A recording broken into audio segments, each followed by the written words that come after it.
Hey, what's happening, guys? My video on the basics of LEDs and the relationships between voltage, current, and light output got a lot of great comments, and one of the longtime subscribers, we'll call him M from MD, asked me to do some more specifically about wiring LEDs in series and in parallel. So that's what we're going to do today, and talk about wiring LEDs in series and in parallel. So these, first of all, are 640 nanometer red LEDs. And if you remember yesterday's video, they are going to need about 1.6 volts to light up. So I've got the bench power supply here. No resistors. We're limiting the current with the power supply.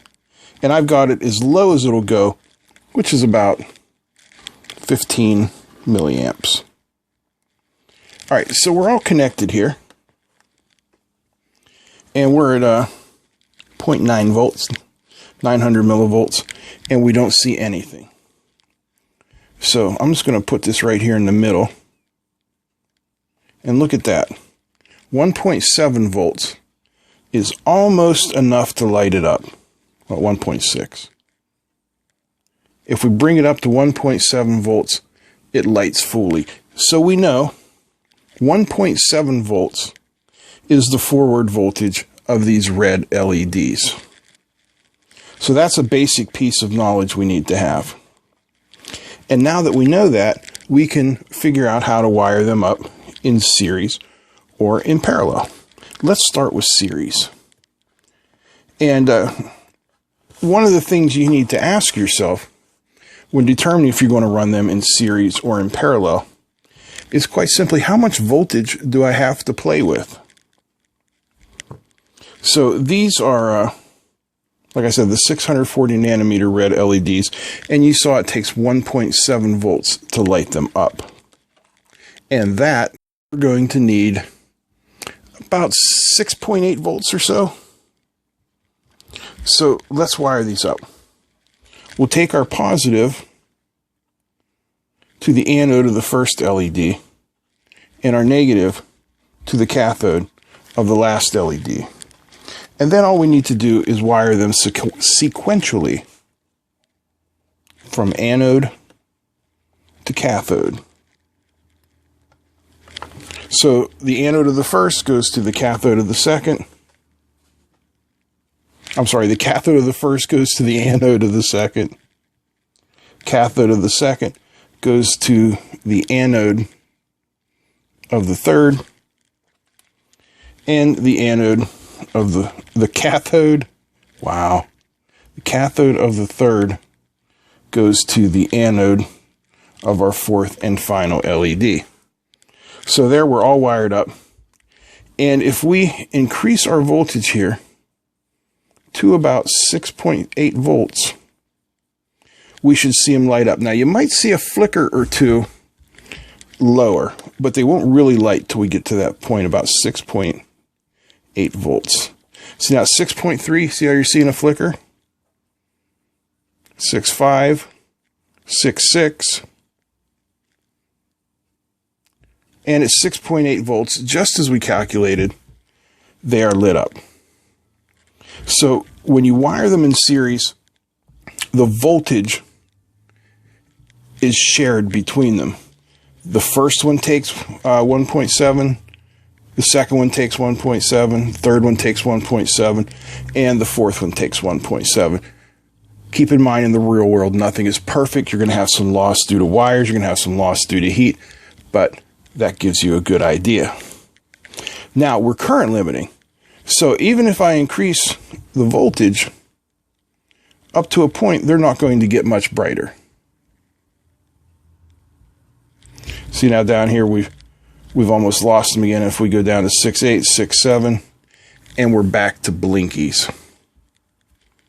Now, we're current limiting the entire pack. And if you remember Kirchhoff's law, the current through one component must be the same as the current through all components, because we're not limiting anything with resistors or diodes or anything like that. So the current we're using, like I said, it doesn't show on here, but it's about 15 millivolts, is the same, milliamps, is the same through all of these. So that's wiring them in series. All right, let's turn this down. And we'll pull out our wires. And we'll wire them in parallel. In which case, we wire...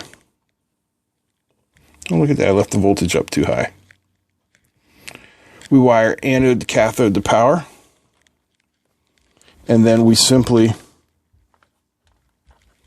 daisy chain, get my fingers working here,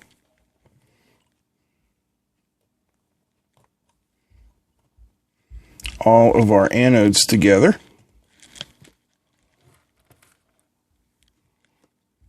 Just like this.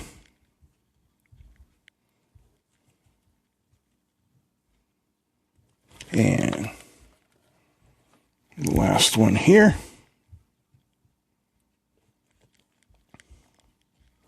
I need some more wires. Hold on one second. Got the rest of the wires. We're going to do the same thing with our cathodes. Just daisy chain them from one to the next.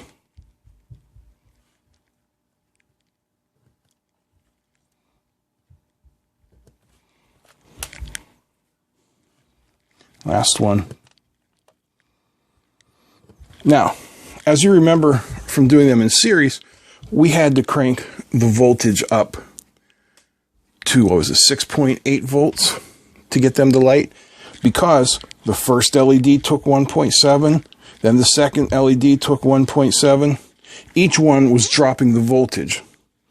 Now they're wired in parallel.